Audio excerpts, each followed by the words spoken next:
നമസ്കാരം, ന്യൂസ് ടുഡേയിലേക്ക് സ്വാഗതം. പ്രധാന വാർത്തകൾ. Flexi Life Easy Electronics and Home Appliances.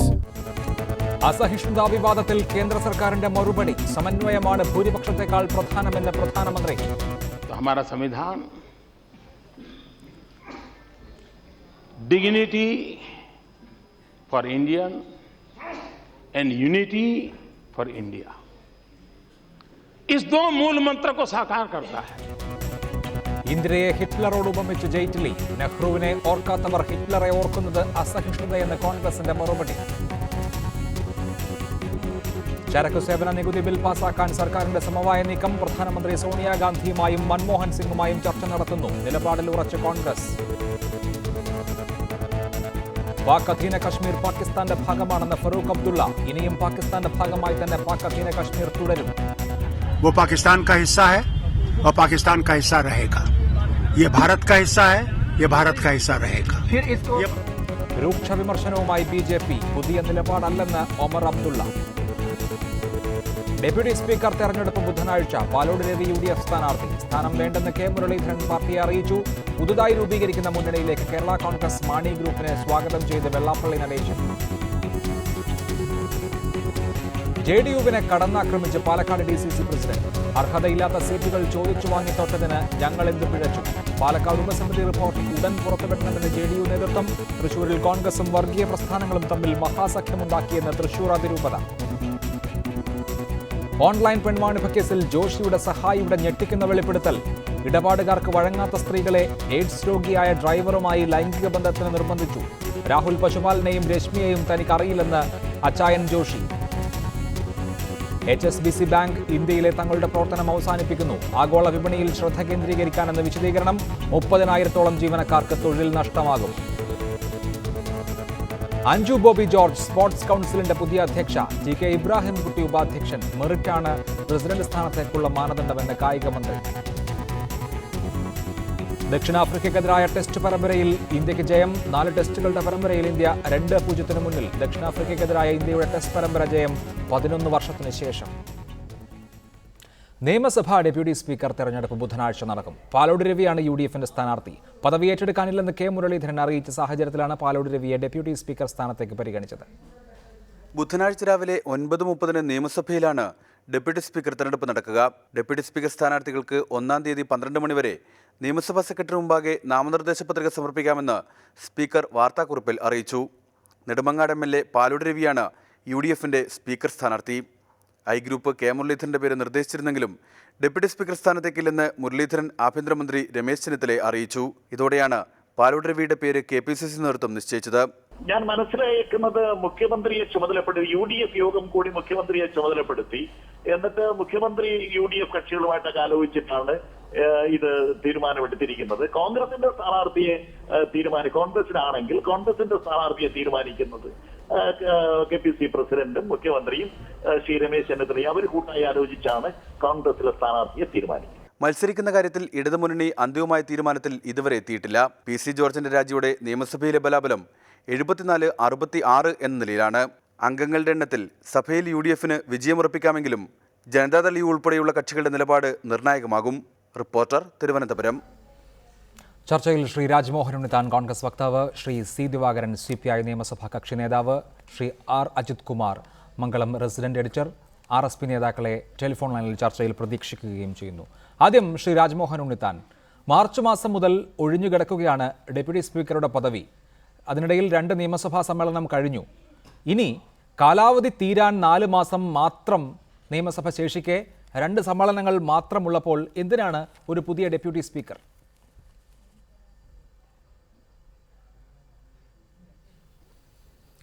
അല്ല, ഡെപ്യൂട്ടി സ്പീക്കറുടെ പദവി കഴിഞ്ഞ കുറേ നാളുകളായി ഒഴിഞ്ഞു കിടക്കുകയാണ്. അപ്പോൾ പിന്നെ എന്തിനാണ് ഡെപ്യൂട്ടി സ്പീക്കർ എന്നുള്ള ചോദ്യത്തിന് പ്രസക്തിയില്ല.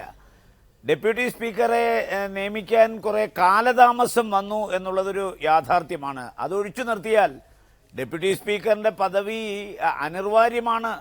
അപ്പോൾ സ്പീക്കർക്ക് എങ്ങോട്ടെങ്കിലും ഒന്ന് പോകണമെങ്കിൽ അല്ലെങ്കിൽ സഭാ സമ്മേളനം വിട്ടു നിൽക്കണമെങ്കിൽ പിന്നെ ഡെപ്യൂട്ടി സ്പീക്കറാണ് അധ്യക്ഷത വഹിക്കുന്നത്. അത് മാത്രമല്ല അതിൻ്റെ പാനൽ ചെയർമാൻമാരുണ്ട്. അപ്പോൾ സ്വാഭാവികമായി ഒരു പോസ്റ്റ് എന്തിനാണ് എന്ന് ചോദിച്ചാൽ, ഇപ്പോൾ ഒരു മന്ത്രി രാജിവെച്ചു, KM മാണി രാജിവെച്ചു, അദ്ദേഹത്തിൻ്റെ വകുപ്പുകൾ മുഖ്യമന്ത്രി ഏറ്റെടുത്തു. നാളെ ഒരു 4 ആഴ്ച കഴിഞ്ഞിട്ടൊരു പുതിയ ധനമന്ത്രിയെ വേണം എന്ന് കേരള കോൺഗ്രസ് തീരുമാനിച്ചാൽ എന്തിനാണ് ധനമന്ത്രി എന്ന് ചോദിക്കാനാവുമോ?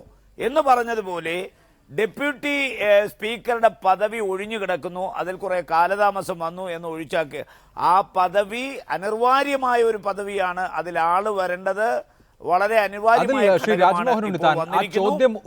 എന്തിനാണ് ഈ പദവി മാർച്ച് 13-ാം തീയതി മുതൽ ഒഴിഞ്ഞു കിടക്കുന്നു എന്നതുകൊണ്ടാണ് ആ ചോദ്യം ഉദിക്കുന്നത്. അതിനുശേഷം ബജറ്റ് സമ്മേളനം നടന്നു, ഒരു നിയമസഭാ സമ്മേളനം കൂടി നടന്നു. അപ്പോഴൊന്നും ആ പദവിയിലേക്ക് ഒരാളെ തീരുമാനിക്കുക എന്നുള്ളത് എങ്ങനെയാണ് ഒരു ഹിമാലയൻ ദൗത്യമായി മാറുന്നത് എന്ന് മനസ്സിലാകുന്നില്ല. പക്ഷേ ആ പദവിയിലേക്ക് ഒരാളെ തീരുമാനിക്കാൻ കഴിഞ്ഞിരുന്നില്ല ഇതുവരെ. അതുകൊണ്ടാണ് അവിടെ അങ്ങനെ ഒരു ചോദ്യം സംഗതമാകുന്നത്.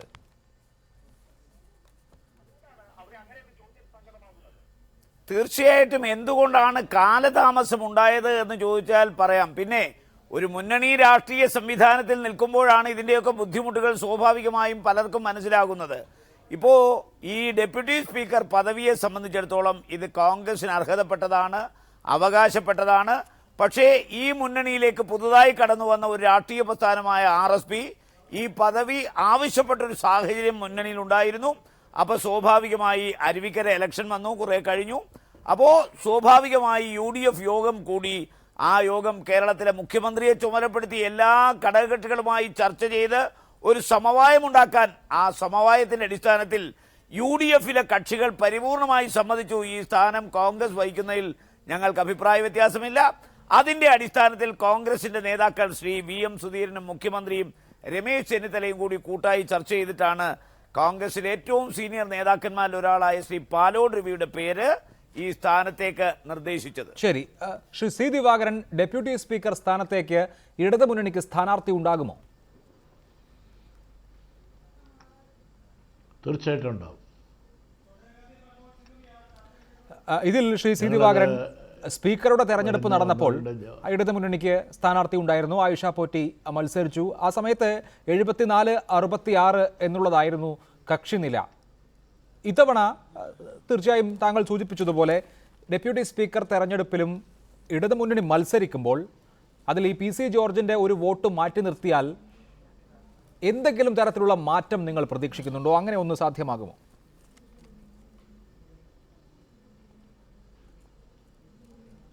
കേരളത്തിൻ്റെ രാഷ്ട്രീയ കാലാവസ്ഥ അങ്ങനെയുള്ള പ്രതീക്ഷയ്ക്ക് വക നൽകുന്നതാണ്. എൻ്റെ സുഹൃത്ത് രാജ്മോഹൻ ഉണ്ണിത്താൻ പറഞ്ഞു, എന്തുകൊണ്ട് ഈ കാലതാമസം ഉണ്ടായി എന്നുള്ള ചോദ്യം തന്നെ അപ്രസക്തമാണെന്ന് അദ്ദേഹം പറഞ്ഞു. ആ ചോദ്യം വരാൻ കാരണം അവർക്ക് UDF-ന് ഇതുവരെയായിട്ട് ഒരു ഡെപ്യൂട്ടി സ്പീക്കർ അന്തിമമായി തീരുമാനിക്കാൻ കഴിഞ്ഞില്ല എന്നുള്ളതാണ്. അതിനെ സംബന്ധിച്ച് RSP ഒരു അവകാശവാദം ശക്തമായി ഉന്നയിച്ചു. അത് പിന്നീട് ആലോചിക്കാമെന്ന് പറഞ്ഞു, അത് മാറ്റിവെച്ചു. ശ്രീ K മുരളീധരൻ്റെ പേര് അന്തരീക്ഷത്തിൽ ഉയർന്നു വന്നു. അദ്ദേഹം തന്നെ ഇന്ന് പറഞ്ഞു, എന്നോട് ആവശ്യപ്പെട്ടു, ഞാനത് നിഷേധിച്ചു, എനിക്കതിൻ്റെ ആവശ്യമില്ല എന്ന് പറഞ്ഞു. അങ്ങനെ മൂന്നാമത്തെ ഒരാളിലാണ് ഇപ്പോൾ ഈ തീരുമാനത്തിൽ എത്തിയിരിക്കുന്നത്. ഇത് UDF-നകത്തുള്ള രാഷ്ട്രീയ പ്രതിസന്ധിയാണ്. രാജ്മോഹൻ ഉണ്ണിത്താൻ പറയുന്ന പോലെ ഒരു മുന്നണിയുടെ അകത്ത് സ്വാഭാവികമായിട്ട് ഇതൊക്കെ ഉണ്ടാവും. അതങ്ങ് തുറന്ന് സമ്മതിച്ചാൽ മതി. Shri R. Ajith Kumar, deputy speaker തെരഞ്ഞെടുപ്പ് ബുധനാഴ്ച നടക്കുമ്പോൾ എന്തെങ്കിലും അത്ഭുതങ്ങൾ പ്രതീക്ഷിക്കണോ? സർക്കാരിനെ സംബന്ധിച്ച് ഇപ്പോഴത്തെ നിലയിൽ യാതൊരു ബുദ്ധിമുട്ടുമില്ല. 73 അംഗങ്ങളുടെ പിന്തുണ ഉറപ്പായുമുണ്ട്. അതിലെന്തെങ്കിലും മാറ്റം മറച്ചിലുകൾ പ്രതീക്ഷിക്കുന്നതിൽ യുക്തിയുണ്ടോ?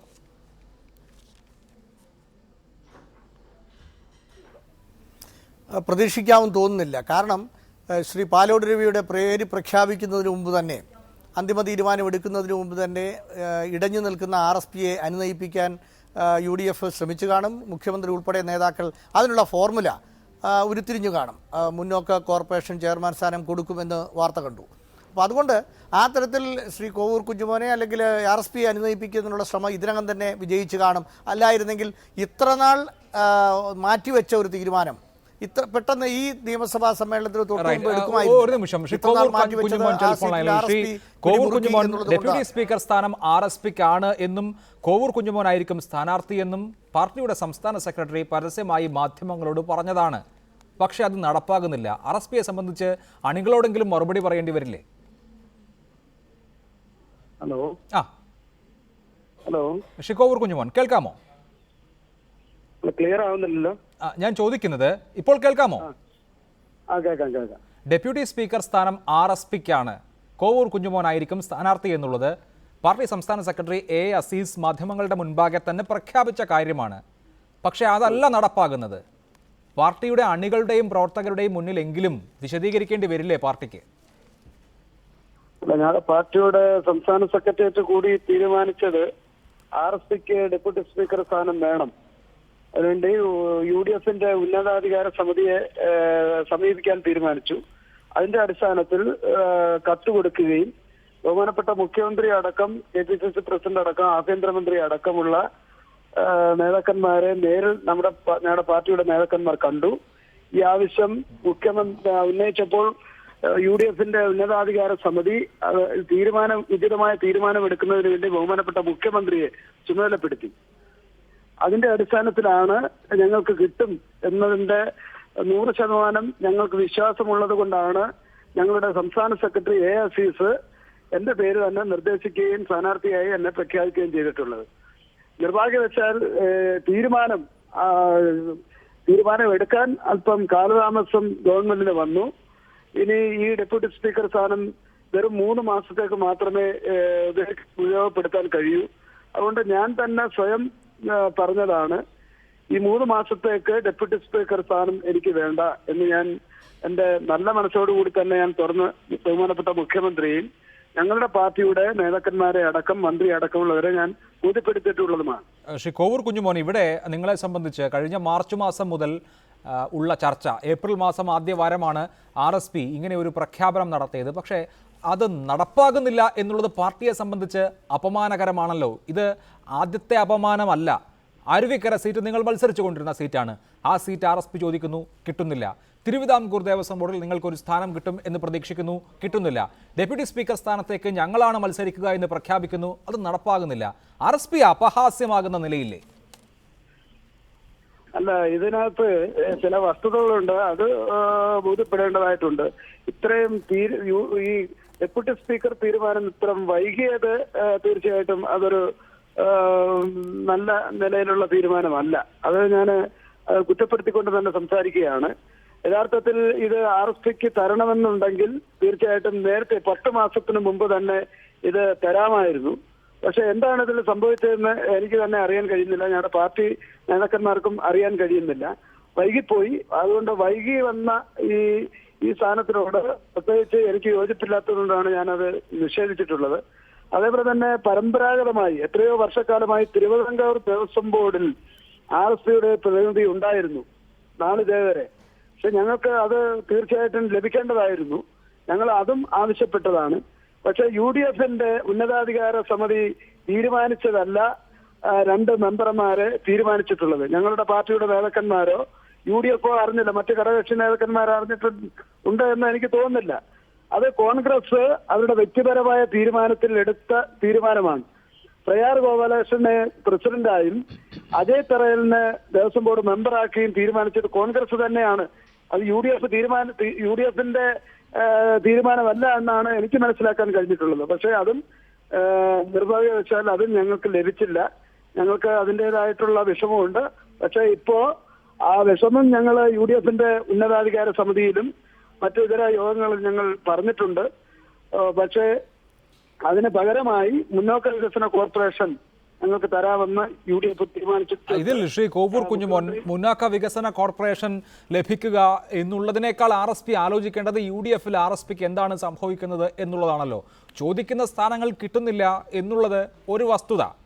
അതിന് പോകട്ടെ എന്ന് വെച്ചാലും കഴിഞ്ഞ തദ്ദേശ തെരഞ്ഞെടുപ്പിൽ RSPയെ സംബന്ധിച്ച് ചരിത്രത്തിലെ ഏറ്റവും വിനാശകരമായ തിരിച്ചടിയാണ് നേരിട്ടിട്ടുള്ളത് എന്നുള്ളത് നിങ്ങളും വിലയിരുത്തിയിട്ടുള്ളതാകുമല്ലോ.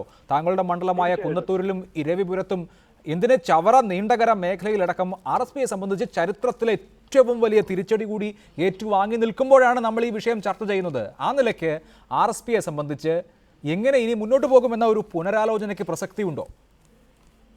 ഞങ്ങൾ അതിനെ സംബന്ധിച്ച് ഞങ്ങളുടെ പാർട്ടി സ്ഥാനാർത്ഥികളും UDFും തോറ്റതിനെ സംബന്ധിച്ച്, കോൺഗ്രസ് സ്ഥാനാർത്ഥികൾ ഉൾപ്പെടെയുള്ള UDF സ്ഥാനാർത്ഥികളെ തോറ്റതിനെ സംബന്ധിച്ച് സമഗ്രമായിട്ടുള്ള ഒരു വിലയിരുത്തൽ ഞങ്ങളുടെ പാർട്ടി നടത്തുകയുണ്ടായി. സംസ്ഥാന കമ്മിറ്റി അടക്കം ഞങ്ങൾ കൂടി അത് വിലയിരുത്തി എവിടെയാണ് തോൽവി സംഭവിച്ചത്, എങ്ങനെയാണ് തോൽവിക്ക് കാരണം ഉണ്ടായിട്ടുള്ളത്, അതിനെ സംബന്ധിച്ച് ഞങ്ങൾ അഗാധമായി പഠിക്കുകയും തുടർന്നുള്ള തെരഞ്ഞെടുപ്പുകളിൽ അത്തരം ഭവിഷ്യത്തുകൾ ഉണ്ടാകാതിരിക്കുന്നതിന് വേണ്ടിയുള്ള നടപടികൾ ഞങ്ങളുടെ ഇതിൽ അഗാധമായ പഠനത്തിന് ശ്രീ കോവൂർ കുഞ്ഞുമോൻ നോക്കൂ, അരുവിക്കര തെരഞ്ഞെടുപ്പിൽ UDF സ്ഥാനാർത്ഥി വിജയിച്ചപ്പോൾ RSP അവകാശപ്പെട്ടു ഞങ്ങൾ UDFിലേക്ക് വന്നതുകൊണ്ടുകൂടിയാണ് ഇങ്ങനെ ഒരു വലിയ മഹത്തായ വിജയം എന്ന്. നിങ്ങൾക്ക് സ്വാധീനമുള്ള കൊല്ലം ജില്ലയിൽ ഈ തദ്ദേശ തെരഞ്ഞെടുപ്പിൽ എന്താണ് സംഭവിച്ചത്? ആകെ 8 പഞ്ചായത്താണ് അവിടെ UDFിന് കിട്ടിയത്. നിങ്ങളുടെ ശക്തി മേഖലകളെന്ന് അവകാശപ്പെടുന്ന മേഖലകളിലൊക്കെ തരിപ്പണമായി പോയി, അക്ഷരാർത്ഥത്തിൽ അപ്രസക്തമായി പോയി. അങ്ങനെ ഒരു ഘട്ടത്തിൽ നിന്നാണ് നമ്മൾ ഈ രാഷ്ട്രീയം പറയുന്നത്. അതുകൊണ്ട് RSPയെ സംബന്ധിച്ച് ഇനി അടുത്ത തെരഞ്ഞെടുപ്പിൽ നോക്കാം, അഗാധമായി ആലോചിക്കും എന്നൊക്കെയുള്ളതാണോ യഥാർത്ഥത്തിലെ നില? അല്ല, ഈ തെരഞ്ഞെടുപ്പിൽ അനൈക്യമുണ്ടായിരുന്നു. അതേപോലെ തന്നെ വിമതശല്യം കൂടുതൽ, ഒരു കാലത്തുമില്ലാത്ത തരത്തിലുള്ള വിമതശല്യം ഇത്തവണത്തെ തദ്ദേശ സ്വയംഭരണ സ്ഥാപനങ്ങൾക്കുള്ള തെരഞ്ഞെടുപ്പിലുണ്ടായി. അത് തീർച്ചയായിട്ടും മുന്നണിയെ ബാധിച്ചു. പ്രത്യേകിച്ച് ഞങ്ങളുടെ പാർട്ടി കൊല്ലം ജില്ലയിൽ വളരെ ശക്തമാണ്. ഞങ്ങൾക്ക് വേണ്ടുന്ന തരത്തിലുള്ള വിജയം ഉറപ്പാക്കാൻ കഴിഞ്ഞില്ല.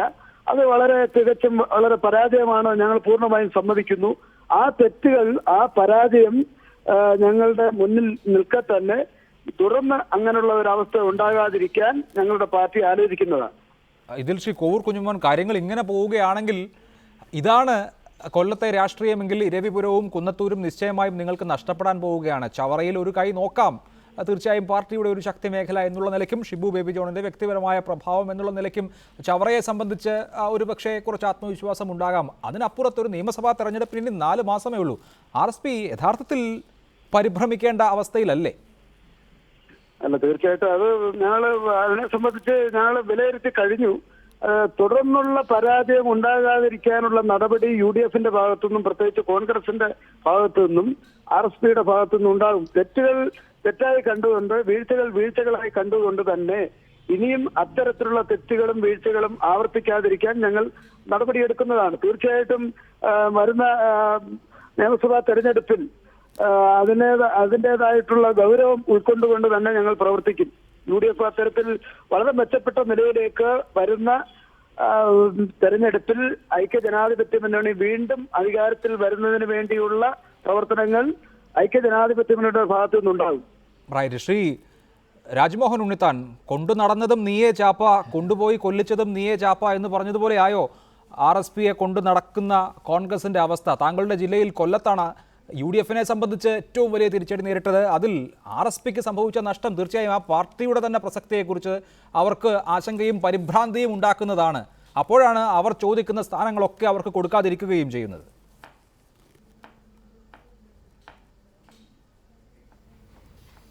അല്ല, ഈ തെരഞ്ഞെടുപ്പിൽ തദ്ദേശ സ്വയംഭരണ സ്ഥാപനങ്ങളുടെ തെരഞ്ഞെടുപ്പിൽ UDFിനുണ്ടായ പരാജയം കോൺഗ്രസ് നേതൃത്വം കൊടുക്കുന്ന UDFിലെ ഏതെങ്കിലും ഒരു ഘടകകക്ഷിയുടെ തലയ്ക്ക് കെട്ടിവെക്കാൻ ഞാൻ ആളല്ല. കാരണം ഏതെങ്കിലും ഒരു ഘടകകക്ഷിയുടെ വീഴ്ച കൊണ്ട് ഈ തെരഞ്ഞെടുപ്പിൽ ഒരു പരാജയം ഉണ്ടായി എന്ന് വിശ്വസിക്കുന്ന ഒരാളല്ല ഞാൻ. കാരണം നമ്മുടെ സംസ്ഥാന തലത്തിലും ദേശീയ തലത്തിലും ഉണ്ടായിരുന്ന ചില രാഷ്ട്രീയ സംഭവ വികാസങ്ങളുടെ പശ്ചാത്തലത്തിൽ ജനങ്ങളുടെ ഇടയിലുണ്ടായ ചില തെറ്റിദ്ധാരണ മൂലമാണ് ഇത്തവണ UDFിന് അനുകൂലമായി വോട്ട് ചെയ്യേണ്ട നല്ലൊരു ശതമാനം ആളുകൾ UDFിനെതിരായി ചിന്തിക്കുകയും പ്രവർത്തിക്കുകയും വോട്ട് ചെയ്യുകയും ചെയ്തുകൊണ്ടാണ് ഇത്തവണ പരാജയമുണ്ടായത്.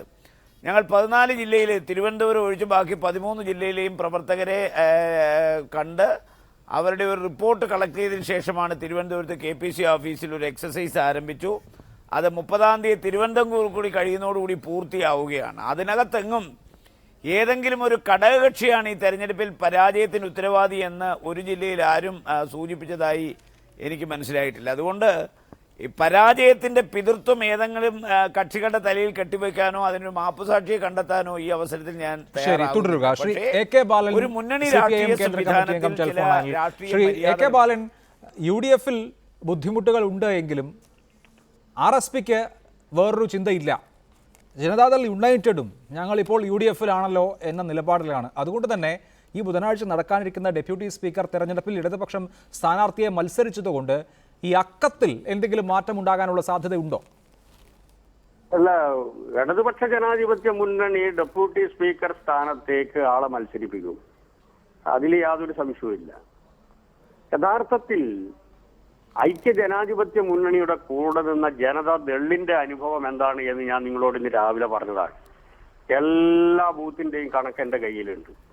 47,000 വോട്ടാണ് കോൺഗ്രസ് BJPക്ക് തിരിച്ചു കുത്തിയത്.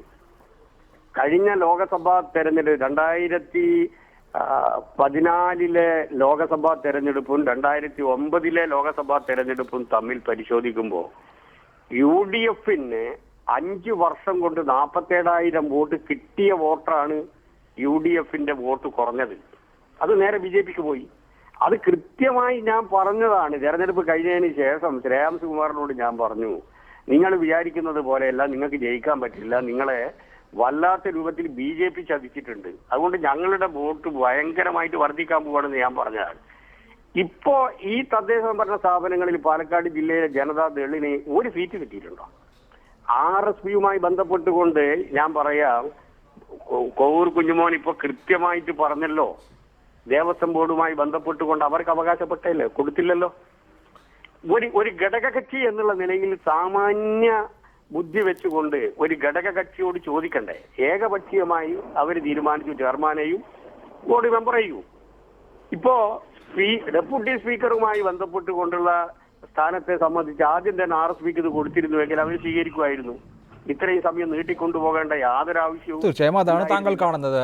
ശ്രീ R. അജിത് കുമാർ, ഡെപ്യൂട്ടി സ്പീക്കറായി വരുന്ന 4 മാസത്തേക്ക് വരുന്ന 2 നിയമസഭാ സമ്മേളനങ്ങളിൽ പാലോട് രവി വരുന്നു എന്നതിനപ്പുറത്ത് ഈ ചർച്ചയ്ക്കുള്ള പ്രാധാന്യം UDFൽ ഇടതുപക്ഷത്ത് നിന്ന് വന്ന ഘടകകക്ഷികൾ നേരിടുന്ന ഞെരുക്കമാണ്. ജനതാദൾ യുണൈറ്റഡിനെ സംബന്ധിച്ചായാലും RSPയെ സംബന്ധിച്ചായാലും ഇപ്പോൾ അസ്തിത്വ പ്രതിസന്ധി ഉണ്ട്. ആ വാക്ക് തന്നെയാണ് കൃത്യമായി വർഗീസ് ജോർജ് കഴിഞ്ഞ ദിവസം ചർച്ചയിൽ ഉപയോഗിച്ചതും. RSPയെ സംബന്ധിച്ചും അവരുടെ ശക്തി കേന്ദ്രങ്ങളിൽ കൊല്ലത്ത് നേരിടുന്നത് അതേ അവസ്ഥയാണ്. ഈ പാർട്ടികൾ എങ്ങനെ അതിജീവിക്കും?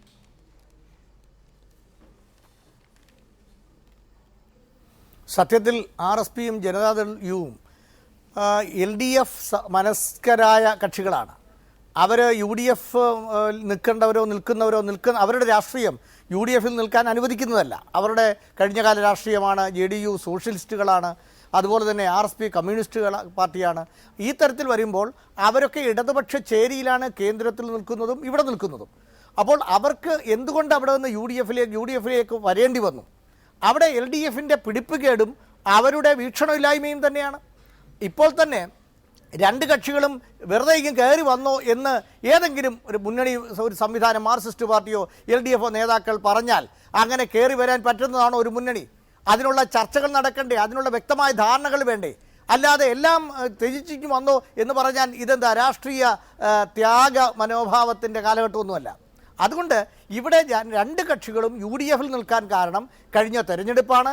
ആ തെരഞ്ഞെടുപ്പുകളിൽ LDF അല്ലെങ്കിൽ മാർക്സിസ്റ്റ് പാർട്ടി അവരോട് കാണിച്ച അവഗണനയാണ് അവരെ UDFിൽ കൊണ്ടെത്തിച്ചത്. തിരിച്ച് അവഗണനയല്ല പരിഗണന നൽകും എന്ന് പരസ്യമായി നിങ്ങൾ വന്നോ എന്ന് പ്രസ്താവന നടത്തുകയും പ്രസംഗം നടത്തുകയും ചെയ്താൽ 2 കക്ഷികൾ വരില്ല. ആ തരത്തിൽ ഉള്ള രാഷ്ട്രീയം അവർക്കുണ്ട്. പക്ഷേ അവർക്ക് വരാനുള്ള സാഹചര്യം LDF ഒരുക്കുന്നില്ല. അതുകൊണ്ട് UDFിൽ അവർ ഞെരുങ്ങി തന്നെയാണ് കഴിയുന്നത്. ആ ഞെരുക്കം കോവൂർ കുഞ്ഞുമോൻ്റെ പ്രസംഗങ്ങളിലും വർഗീസ് ജോർജിൻ്റെ പ്രസ്താവനയിലൊക്കെ വ്യക്തമാണ്. അതിന് മാറ്റം മാർക്സിസ്റ്റ് പാർട്ടിയുടെ ഇടതുപക്ഷത്തിൻ്റെ ഭാഗത്തു നിന്നുണ്ടാകണം. ഇല്ലെങ്കിൽ അവർ UDFിൽ തന്നെ ഉറച്ചു നിൽക്കുമെന്ന കാര്യത്തിൽ യാതൊരു സംശയവുമില്ല. കാരണം രാഷ്ട്രീയ ആത്മഹത്യക്ക് ഈ 2 കക്ഷികളും മുതിരില്ല. റൈറ്റ്. ശ്രീ കോവൂർ കുഞ്ഞുമോൻ, ഇവിടെ ജനതാദൾ യുണൈറ്റഡിൻ്റെ കാര്യത്തിൽ കുറെ കൂടി തുറന്ന മനസ്സാണ് CPIMന്. അതേസമയം RSPയുടെ കാര്യത്തിൽ VS അച്യുതാനന്ദൻ RSPയുടെ കാര്യവും സൂചിപ്പിക്കുന്നുണ്ട്. എങ്കിലും കോടിയേരി ബാലകൃഷ്ണനോ പിണറായി വിജയനോ അങ്ങനെ ഒരു താല്പര്യം പറയുന്നില്ല. നിങ്ങളെ സംബന്ധിച്ച് ഇടതുമുന്നണി എന്നുള്ളതൊരു സാധ്യതയായി ഇപ്പോൾ മനസ്സിൽ തോന്നുന്നുണ്ടോ? അങ്ങോട്ടേക്ക് പോകാനുള്ള എന്തെങ്കിലും പദ്ധതി ഉണ്ടോ? ഇതേവരെ അങ്ങനെ ഒരു തീരുമാനം എടുത്തിട്ടില്ല. ഞങ്ങളുടെ പാർട്ടി ഇതിനകം തന്നെ തെരഞ്ഞെടുപ്പുമായി ബന്ധപ്പെട്ട് വിലയിരുത്തലുകൾ നടത്തി. അപ്പോൾ സ്വാഭാവികമായിട്ടും പല ജില്ലകളിൽ നിന്നുള്ള ചർച്ചകൾ ഉണ്ടായിട്ടുണ്ട്. അത് ഞങ്ങൾ അതൊക്കെ വിലയിരുത്തി. കാരണം ഇപ്പോൾ ഇവിടെ ശ്രീ AK ബാലൻ MLA അദ്ദേഹം സൂചിപ്പിച്ചതുപോലെ ഞങ്ങൾ എത്രയോ വർഷക്കാലമായി ഇടതുപക്ഷ ജനാധിപത്യ മുന്നണിയിൽ നിന്നതാണ്. അപ്പോഴൊക്കെ ഞങ്ങൾക്ക് ഇടതുപക്ഷ ജനാധിപത്യ മുന്നണിയിൽ നിന്നപ്പോൾ വളരെ മാന്യമായി ദേവസ്വം ബോർഡ് മെമ്പർ ഞങ്ങൾക്ക് ഉണ്ടായിരുന്നു. പക്ഷെ UDFിലോട്ട് വന്നപ്പോൾ അതില്ല.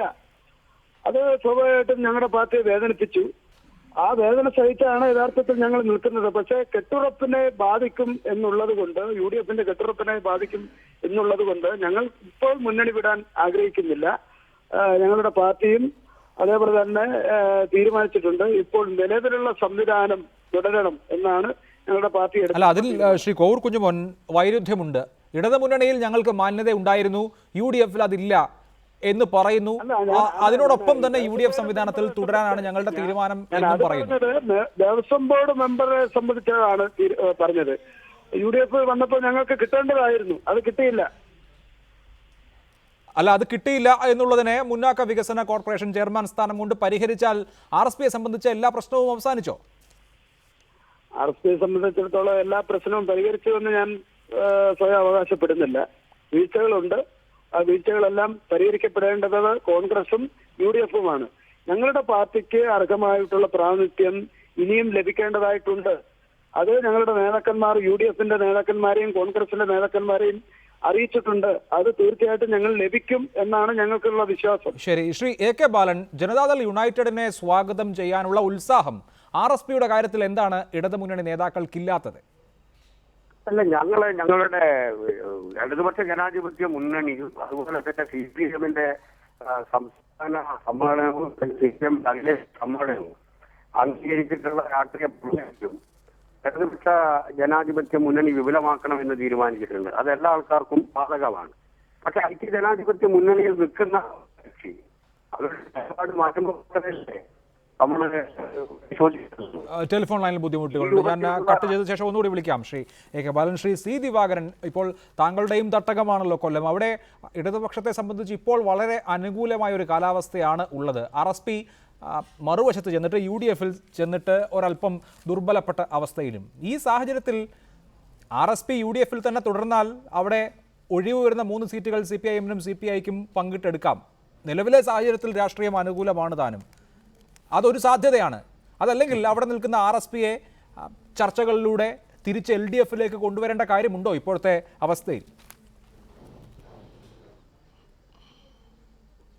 അഭിലാഷ് പറയുന്ന പോലെ ഇടതുപക്ഷ ജനാധിപത്യ പ്രസ്ഥാനം വളരെ സങ്കുചിതമായി ഏതെങ്കിലും ഘടകകക്ഷികളെ ഇന്ന് പിടിച്ചെടുക്കുക എന്നുള്ള ഒരു സമീപനം ഞങ്ങൾ ഒരു കാലത്ത് സ്വീകരിച്ചിട്ടില്ല. ഞങ്ങളെ ഇന്ന് വിട്ടുപോയ RSPക്ക് പോലും ആ പരാതിയില്ല.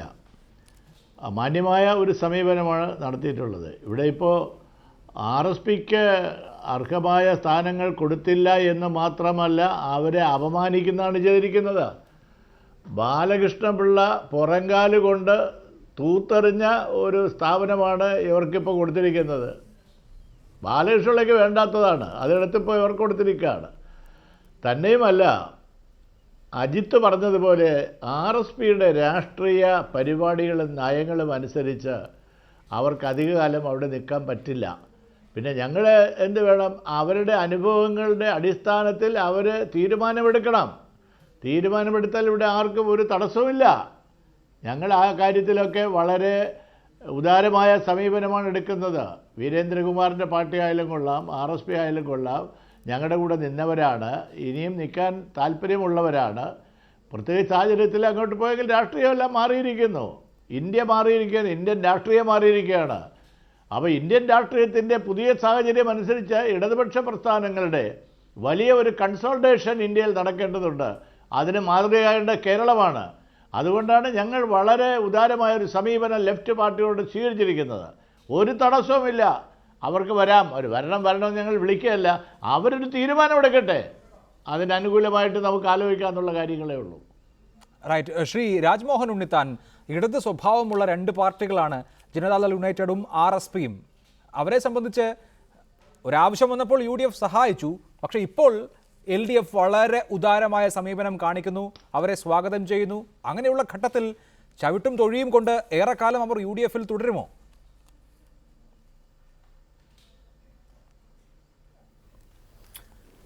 അല്ല, ഇവിടെ ഇപ്പോൾ ഈ ചർച്ചയിൽ പങ്കെടുക്കുന്ന ഇന്ത്യൻ കമ്മ്യൂണിസ്റ്റ് പാർട്ടി അടക്കമുള്ള ആളുകൾ ഞങ്ങളോടൊപ്പം നിന്നവരാണ്.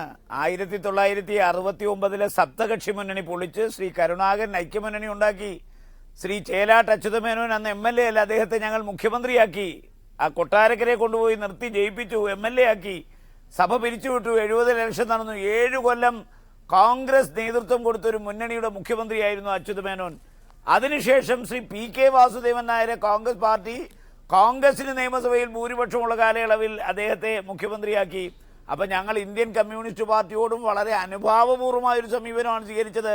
2 പ്രാവശ്യം അവർക്ക് മുഖ്യമന്ത്രി സ്ഥാനം ഞാൻ ആ വസ്തുതകളിലേക്ക് വരാം. ശ്രീ രാജ്മോഹൻ ഉണ്ണിത്താൻ, ഇപ്പോൾ GST സംബന്ധിച്ച നിർണായകമായ യോഗത്തിന് ശേഷം ധനമന്ത്രി അരുൺ ജെയ്റ്റ്ലി സംസാരിക്കുകയാണ്. അതിലേക്ക് discuss this subject further after they've discussed within the parties, and we've also considered the positions that they have stated to us. Thank you. Can we ask the opposition meeting when we were before? So can we say we are closer to GST after ചരക്കു സേവന നികുതി സംബന്ധിച്ച ചർച്ചയ്ക്ക് ശേഷം അരുൺ ജെയ്റ്റ്ലിയുടെ പ്രതികരണമാണ് കണ്ടത്. ഇക്കാര്യത്തിൽ സമവായമുണ്ടായിട്ടില്ല എന്ന് മനസ്സിലാക്കുന്നു. വീണ്ടും നമ്മുടെ ചർച്ചാ വിഷയത്തിലേക്ക്. ഡെപ്യൂട്ടി സ്പീക്കർ തെരഞ്ഞെടുപ്പ് ബുധനാഴ്ച നടക്കാനിരിക്കുകയാണ്. RSPയെ സംബന്ധിച്ച് മുൻപ് അവർ അവകാശവാദം ഉന്നയിച്ചിരുന്നുവെങ്കിലും ഏറ്റവും ഒടുവിലത്തെ ദിവസങ്ങളിൽ അവർ പിന്നോട്ട് പോകുകയായിരുന്നു. അതിനുശേഷമാണ് കോൺഗ്രസ് പാലോട് രവിയെ ഡെപ്യൂട്ടി സ്പീക്കറായി മത്സരിപ്പിക്കാൻ തീരുമാനിച്ചിരിക്കുന്നത്. ഇടത് മുന്നണിക്ക് സ്ഥാനാർത്ഥി ഉണ്ടാകുമെന്ന് ഈ ചർച്ചയിൽ തന്നെ CPI നേതാവ് C ദിവാകരനും AK ബാലനും അറിയിച്ചിട്ടുമുണ്ട്. ചർച്ച തുടരുന്നു. ശ്രീ രാജ്മോഹൻ ഉണ്ണിത്താൻ, താങ്കൾക്ക് പൂർത്തിയാക്കാം. താങ്കൾ തീർച്ചയായും ചരിത്രം പറഞ്ഞു, കോൺഗ്രസിന്റെ ഭാഗത്ത് നിന്ന് കാട്ടിയ സമീപനം പറഞ്ഞു. പക്ഷേ ഇപ്പോഴുള്ള ഒരു പ്രായോഗികമായ ബുദ്ധിമുട്ട്, UDF എന്ന് പറയുന്നത് ഒരു വലിയ മുന്നണിയാണ്. അതിൽ 3 ശക്തരായ ഘടകകക്ഷികളുണ്ട്, ചെറു ഘടകകക്ഷികളുണ്ട്. ഇവരെ എല്ലാവരെയും ഉൾക്കൊള്ളണം. മറുവശത്ത് LDFൽ അത്രയും കക്ഷികളില്ല. RSP, ജനതാദൾ യുണൈറ്റഡ് പോലെയുള്ള പാർട്ടികൾക്ക് അവിടെ കിട്ടിയിരുന്നത്ര സ്ഥാനങ്ങളും അവിടെ കിട്ടിയിരുന്നത്ര സീറ്റുകളും UDFനെ സംബന്ധിച്ച് കൊടുക്കാൻ കഴിയില്ല എന്നുള്ളത് അവരെ അലോസരപ്പെടുത്തുന്നുണ്ട്. അതാണ് അവർ ആവർത്തിച്ച് ചൂണ്ടിക്കാണിച്ചുകൊണ്ടിരിക്കുന്നത്. അവരെ ഇനി എങ്ങനെയാണ് അക്കോമഡേറ്റ് ചെയ്ത് മുന്നോട്ട് പോകാൻ സാധിക്കുക?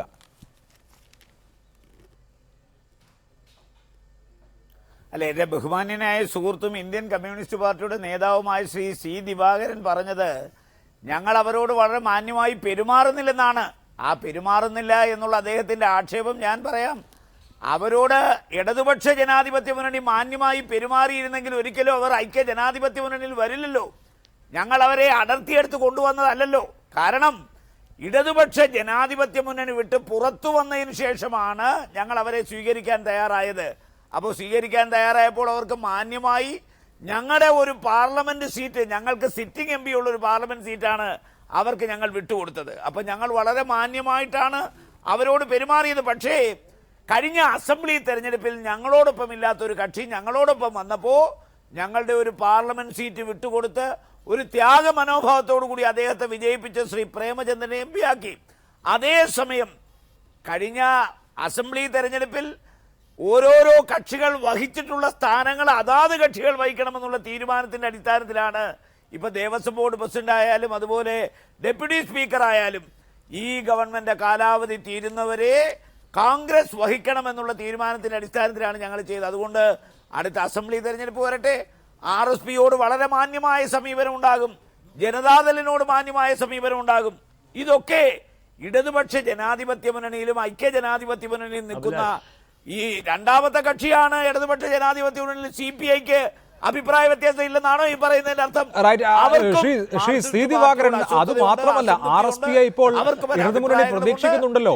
അവരെ സംബന്ധിച്ച് UDF ചെയ്ത മഹാമനസ്കതയും സഹായവും ഒക്കെ അത്ര പെട്ടെന്ന് മറന്നുപോകാൻ സാധിക്കുമോ? നോക്കൂ, അവർ കൊല്ലം സീറ്റ് ചോദിക്കുന്നു. കൊല്ലം സീറ്റ് ചോദിച്ചിട്ട് കൊടുത്തില്ല എന്ന് മാത്രമല്ല, അതേക്കുറിച്ച് ഒരു ചർച്ച പോലും നടക്കുന്നതിന് മുൻപ് CPIM അവരുടെ സ്ഥാനാർത്ഥിയെ പ്രഖ്യാപിക്കുകയാണ് ചെയ്തത്. പത്തനംതിട്ടയെ സംബന്ധിച്ചൊരു ചർച്ചയ്ക്കുള്ള സ്കോപ്പ് ഉണ്ടായിരുന്നു, പക്ഷേ അതുപോലും അടച്ചുകൊണ്ട് അവിടെ പോലും അങ്ങനെ അവർ മത്സരിക്കുന്ന 16 സീറ്റുകളിലും സ്ഥാനാർത്ഥിയെ പ്രഖ്യാപിച്ച ഒരു വേളയിലാണ് ഇനി ഞങ്ങൾ ഒരു ചർച്ചയ്ക്കുമില്ല എന്ന് പറഞ്ഞ് AKG സെന്ററിന്റെ പടിയിറങ്ങി പോയത് RSP. അങ്ങനെ ചെന്ന RSPയെ 2 കൈയും നീട്ടി സ്വീകരിച്ചു UDF. എന്നിട്ട് ഒരു വർഷത്തിന് ശേഷം അവർക്ക് ഇനി നിങ്ങൾ എന്ത് വാഗ്ദാനം ചെയ്യുന്നതിന്റെ പേരിലാണ് അവർ തിരിച്ചു വരേണ്ടത്?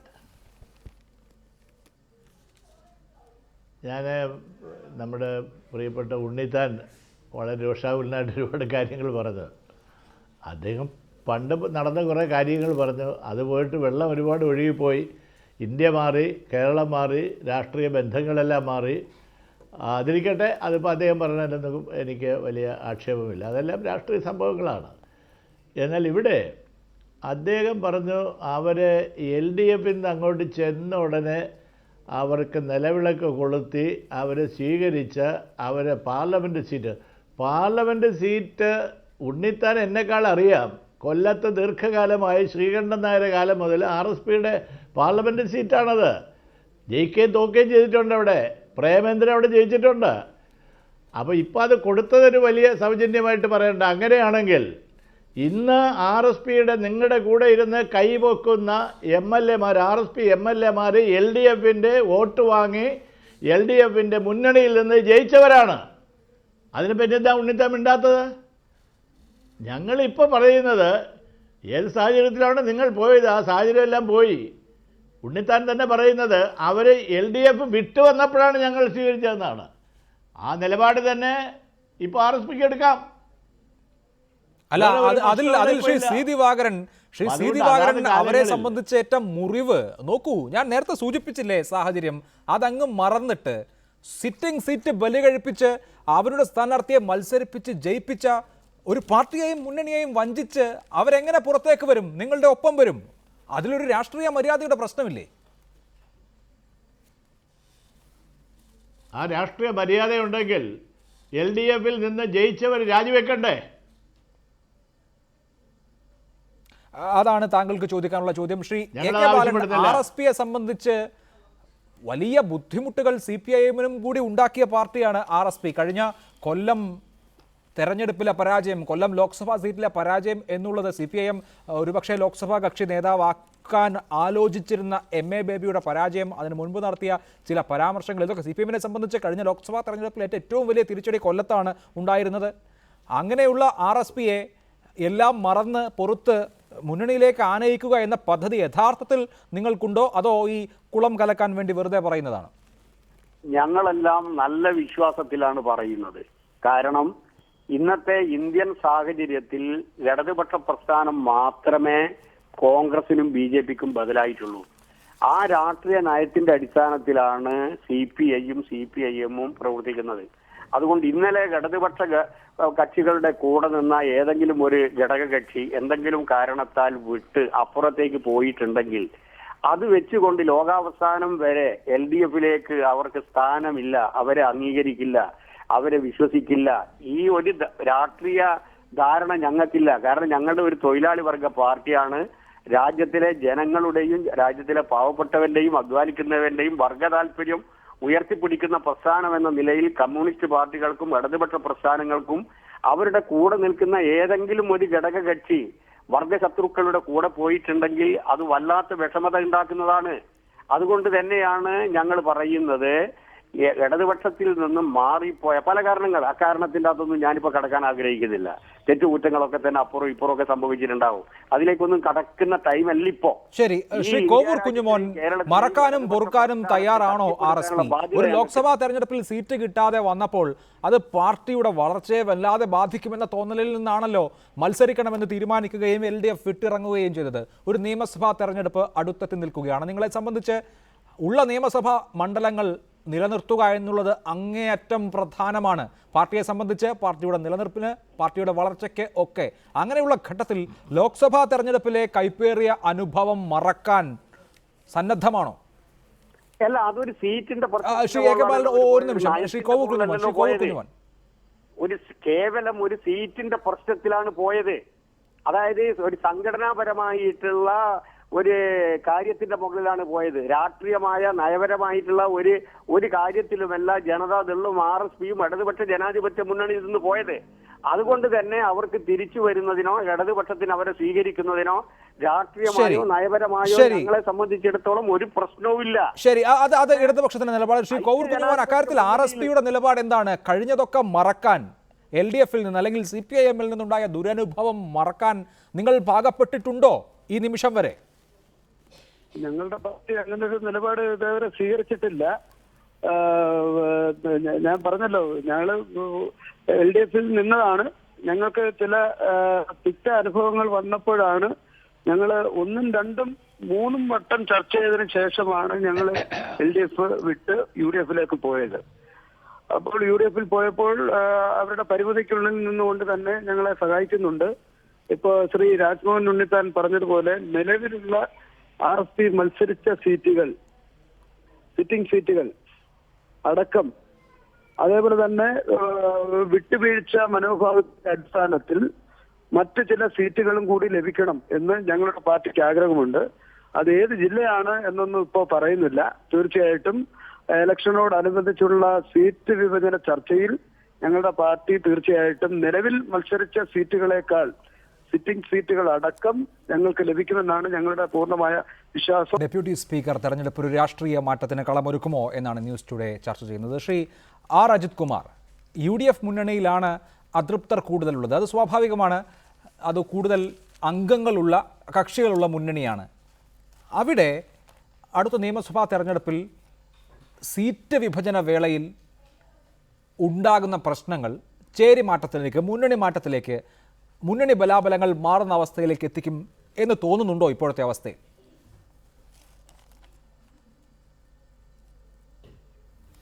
സീറ്റ് ചർച്ചയ്ക്ക് മുമ്പ് രാഷ്ട്രീയ മാറ്റങ്ങൾ ഉണ്ടാകുമെങ്കിൽ ഉണ്ടാകാനാണ് സാധ്യത. ഈ കഴിഞ്ഞ ലോക്സഭാ തെരഞ്ഞെടുപ്പിലും മറ്റും സംഭവിച്ചതുപോലെ സീറ്റ് കിട്ടാത്തതിൻ്റെ പേരിൽ മുന്നണി മാറുന്നതിൻ്റെ ഒരു ആദർശരാഹിത്യം അത് ജനങ്ങൾ തിരിച്ചറിയുന്നുണ്ട്. RSPക്ക് വളരെ ബുദ്ധിമുട്ടുമുണ്ടായി. കാരണം തലേദിവസം വരെ പ്രേമേന്ദ്രൻ എന്നോടൊപ്പം അല്ലെങ്കിൽ ഞങ്ങളെപ്പോലുള്ള പത്രപ്രവർത്തകരോടൊപ്പം UDFിനെതിരെ ശക്തമായ ആക്രമണം നടത്തിയിട്ട് തൊട്ടടുത്ത ദിവസം മാറി ഇതെല്ലാം പറഞ്ഞതെല്ലാം വിഴുങ്ങേണ്ട ഒരു രാഷ്ട്രീയ കാലാവസ്ഥ വന്നു. അതിന് അവരുടേതായ ജസ്റ്റിഫിക്കേഷനുണ്ട്. പക്ഷേ അതിന് മുമ്പ് ഇപ്പോൾ രാഷ്ട്രീയം തിളച്ചുമറിയാൻ തുടങ്ങുന്നത് ഈ നിയമസഭാ തെരഞ്ഞെടുപ്പ്, ഈ നിയമസഭാ സമ്മേളനത്തോടെയും അതിനുശേഷവുമായിരിക്കും. അവസാനത്തെ നിയമസഭാ സമ്മേളനം തികച്ചും ഒരു പോർവിളിയുടെ അന്തരീക്ഷത്തോടെ കലങ്ങി മറിഞ്ഞ് തീരാനാണ് സാധ്യത. അപ്പോൾ ഈ നിയമസഭാ സമ്മേളനമാണ് രാഷ്ട്രീയ മാറ്റത്തിൻ്റെ വേദിയാകാൻ പോകുന്നത് ഇതിനുശേഷവും. അപ്പോൾ രാഷ്ട്രീയ കാരണങ്ങളാൽ തെരഞ്ഞെടുപ്പ് വരെ കാത്തിരിക്കാതെ അതിനു മുമ്പാണ് ഇതിനുള്ള സാഹചര്യത്തിന് സാധ്യത. അവിടെ UDFന് ഇപ്പോൾ പഞ്ചായത്ത് തിരഞ്ഞെടുപ്പ്, തദ്ദേശ സ്വയംഭരണ സ്ഥാപന തിരഞ്ഞെടുപ്പിൽ അല്പം ക്ഷീണം പറ്റിയ UDFന് കൂടെയുള്ള ഘടകകക്ഷികളെ എങ്ങനെ മെരുക്കി നിർത്താൻ സാധിക്കും, രാഷ്ട്രീയമായി അവരെ എങ്ങനെ ഒപ്പം നിർത്താൻ സാധിക്കും, അത് ഏറ്റവും പ്രധാനമാണ്. അതുകൊണ്ട് അങ്ങനെ രാഷ്ട്രീയമായി ഒപ്പം നിർത്തുന്നതിന് നേരത്തെ ശ്രീ സി ദിവാകരൻ ചൂണ്ടിക്കാണിച്ചതുപോലെ BJPയുടെയും RSPയുടെയും ജനതാദളിൻ്റെയും രാഷ്ട്രീയം ഇടതുപക്ഷ രാഷ്ട്രീയമാണ്. അതുകൊണ്ട് അത്തരത്തിലേക്കുള്ള രാഷ്ട്രീയ നിലപാടെടുത്താൽ ജനതാദൾ കേന്ദ്ര ഘടകം എവിടെയാണ് നിൽക്കുന്നത്, അല്ലെങ്കിൽ RSPയുടെ കേന്ദ്ര ഘടകം എവിടെയാണ് നിൽക്കുന്നത്? അതുകൊണ്ട് ഇവിടെ ആ തരത്തിലുള്ളൊരു രാഷ്ട്രീയ നിലപാടെടുത്താൽ അവർക്ക് LDFിലേക്ക് പോകേണ്ടി വരും. പക്ഷേ തെരഞ്ഞെടുപ്പ് വരെ കാത്തിരിക്കാതെ, ഒരു സീറ്റ് നിർണയത്തിലെ വിലപേശൽ വരെ കാത്തിരിക്കാതെ കേരളത്തിലെ രാഷ്ട്രീയം കല്ലും നെല്ലും തിരിയാനാണ് സാധ്യത. റൈറ്റ്, അതാണ് താങ്കൾ നിരീക്ഷിക്കുന്നത്. ശ്രീ ഫിലിപ്പ് കെ തോമസ്, RSPയുടെ കൊല്ലം ജില്ലാ സെക്രട്ടറി കൂടി ചർച്ചയിൽ പങ്കെടുക്കുന്നു. ശ്രീ ഫിലിപ്പ് കെ തോമസ്, കഴിഞ്ഞ തദ്ദേശ തെരഞ്ഞെടുപ്പിൻ്റെ ഫലം വന്നപ്പോൾ RSPയുടെ കയ്യിലുള്ള 3 നിയമസഭാ സീറ്റുകളിലും ചവറയിലും കുന്നത്തൂരും ഇരവിപുരത്തും നിങ്ങളുടെ മുന്നണിയെയും പാർട്ടിയെയും സംബന്ധിച്ച് തിരിച്ചടിയാണ് ഉണ്ടായത്. അത് തന്നെ നിയമസഭാ തെരഞ്ഞെടുപ്പിൽ ആവർത്തിച്ചാൽ വലിയ കഷ്ടമായി പോകും. അങ്ങനെ ഒരു ബോധ്യം നിങ്ങളെ സംബന്ധിച്ചുണ്ടോ? അത് അതിജീവിക്കാൻ എന്ത് ചെയ്യും? UDFിൽ തന്നെ നിന്നാൽ അത് അതിജീവിക്കാൻ കഴിയുമോ എന്ന ചോദ്യം സ്വാഭാവികമായും വരും. എന്ന് മാത്രമല്ല, നിങ്ങൾ അധികമായി ചോദിക്കുന്ന സീറ്റുകൾ ഉണ്ടല്ലോ, അത് പലപ്പോഴും പലതും കോൺഗ്രസിൻ്റെയോ മറ്റ് UDF ഘടകകക്ഷികളുടെയോ സിറ്റിംഗ് സീറ്റുകളുമാകാം. അവിടെയും പ്രശ്നങ്ങൾ വരാമല്ലോ. ഇതൊക്കെ മുൻകൂട്ടി കണ്ടിട്ടുണ്ടോ?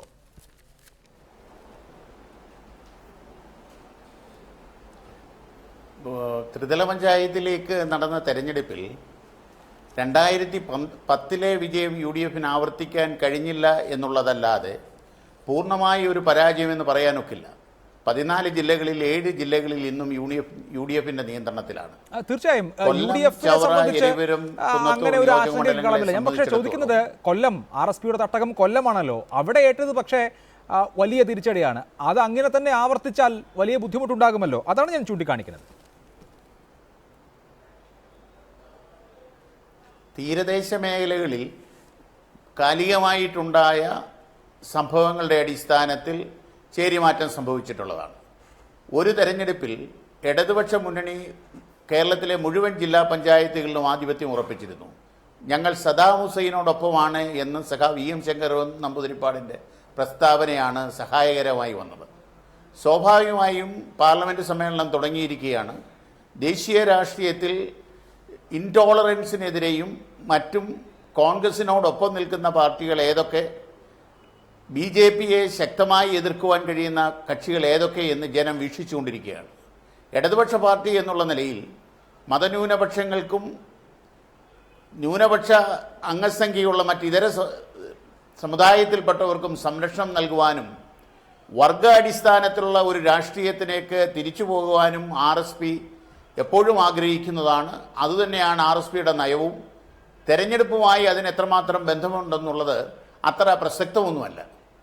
അല്ല, അത് ഒന്നുകൂടി വ്യക്തമാക്കണം ശ്രീ ഫിലിപ്പ് കെ തോമസ്. വർഗാടിസ്ഥാനത്തിലുള്ള രാഷ്ട്രീയത്തിലേക്ക് RSP തിരിച്ചു പോകാൻ സദാ സന്നദ്ധമാണ് എന്ന് പറഞ്ഞാൽ അതിൻ്റെ അർത്ഥം എങ്ങനെയാണ്?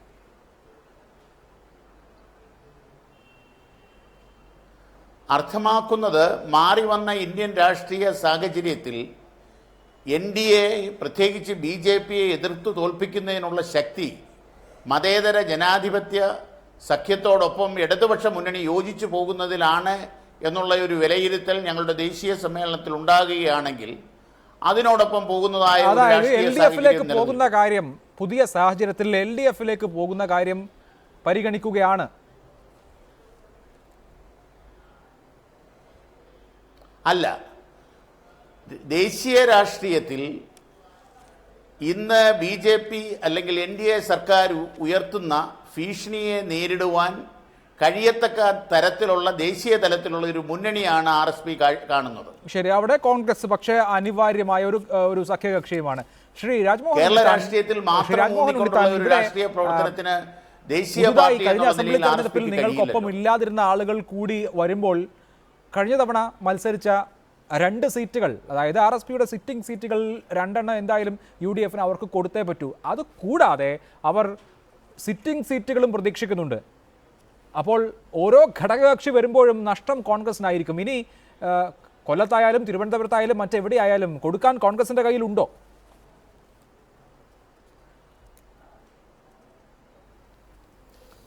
സ്വാഭാവികമായും മുന്നണി ബന്ധങ്ങൾ പരിശോധിച്ച് ഒരു നിമിഷം ശ്രീ രാജ്മോഹൻ ഉണ്ണിത്താൻ, അതിൽ ജയിക്കാൻ സാധ്യതയുള്ള സ്ഥാനാർത്ഥികളെ നിശ്ചയിച്ച് തെരഞ്ഞെടുപ്പിനെ നേരിടുക എന്നുള്ളതുമായിരിക്കും UDF തന്ത്രം. ശ്രീ രാജ്മോഹൻ ഉണ്ണിത്താനോടാണ് ചോദ്യം. ശ്രീ ഫിലിപ്പ് കെ തോമസ് ദയവായി തുടരുക. ശ്രീ രാജ്മോഹൻ ഉണ്ണിത്താൻ.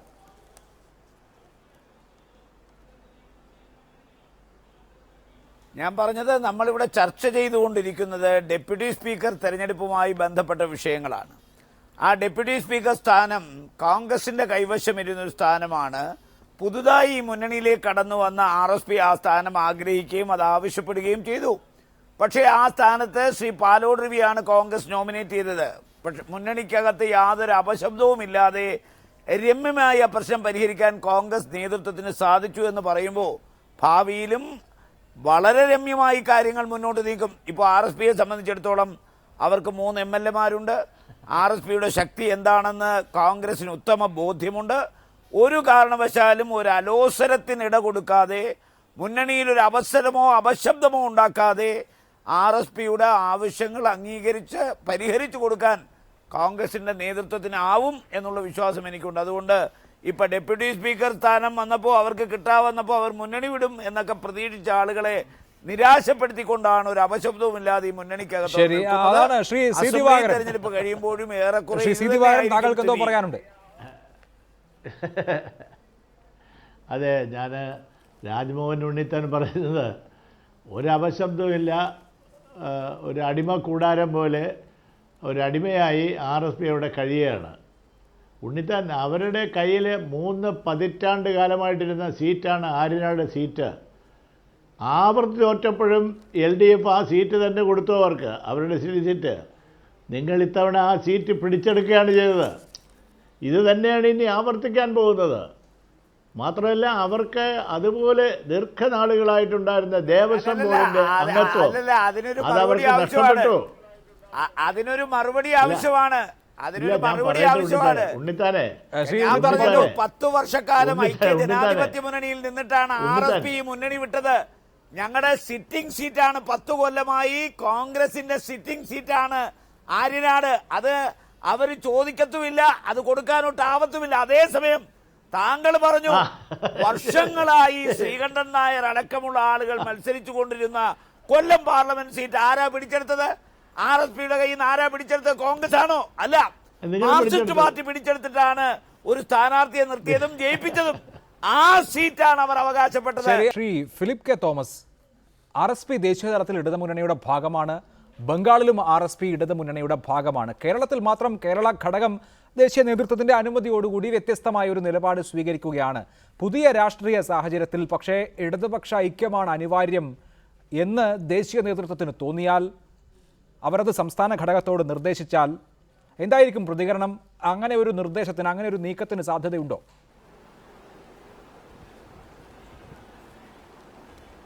കേരള ഘടകത്തിൽ നിന്നുള്ള പ്രതിനിധികൾ ഉൾപ്പെടെ പങ്കെടുക്കുന്നതാണല്ലോ ദേശീയ സമ്മേളനം.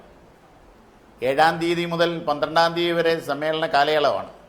അതിൽ വരുന്ന തീരുമാനം എന്തു തന്നെയായാലും ദേശീയ പാർട്ടി എന്നുള്ള നിലയിൽ കേരള ഘടകം അതിനൊപ്പം പോകുമെന്നുള്ളതിൽ ആലോചിക്കേണ്ടതായ ആവശ്യം ഇപ്പോൾ ഇല്ലല്ലോ.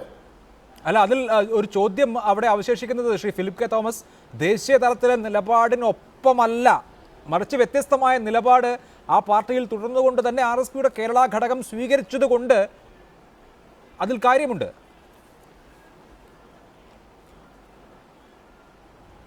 കേരള ഘടകം കേരള രാഷ്ട്രീയത്തിൽ ഉണ്ടായിട്ടുള്ള ചേരിതിരിവ് വളരെ വ്യക്തമായി കേന്ദ്ര നേതൃത്വത്തെ പറഞ്ഞ് ബോധ്യപ്പെടുത്തിയിട്ടുള്ളതും അതിനെ തുടർന്നാണ് ഈ ബന്ധം തുടരുന്നതിന് കേന്ദ്ര നേതൃത്വം അനുവദിച്ചിട്ടുള്ളതും. അതിന് വ്യത്യസ്തമായ ഒരു സാഹചര്യം ഇപ്പോൾ കേരളത്തിൽ ഇല്ല എന്നുള്ളത് കൊണ്ട് ഇപ്പോൾ നിലവിലുള്ളതായ സഖ്യം തുടരാൻ അനുവദിക്കുമെന്നുള്ളതും തന്നെയാണ് കേരള ഘടകത്തിന്റെ പ്രതീക്ഷ. ശരി, വ്യക്തമാണ്. വളരെ നന്ദി Shri Philip K Thomas, Shri R. Ajith Kumar, Shri C. Divakaran, Shri Rajmohan Unnithan, Shri AK Balan, Shri Kovoor Kunjumon ചർച്ചയിൽ പങ്കെടുത്തതിന്. ഇടവേളയ്ക്ക് ശേഷം എഡിറ്റേഴ്സ് അവർ.